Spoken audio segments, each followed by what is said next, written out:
আপনারা যে অল্প দামে কাগজ কিনে ব্যবহার করেন, জানেন কি এক সময় সেই কাগজ তৈরি করতে কত দীর্ঘ সময় লাগতো?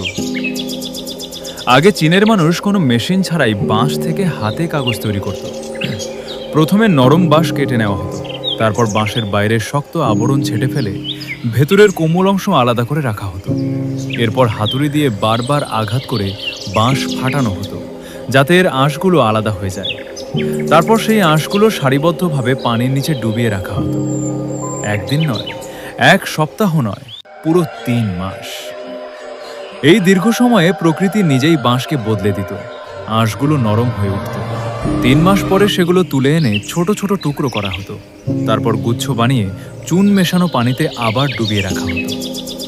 আবারও অপেক্ষা, ২ থেকে ৩ মাস।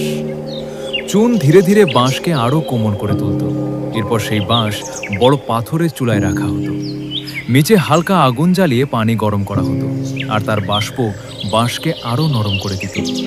পরে এগুলো চলন্ত পানির নিচে ধুয়ে রাখা হতো পুরো ১ মাস, যাতে সব ময়লা ও চুন পরিষ্কার হয়ে যায়।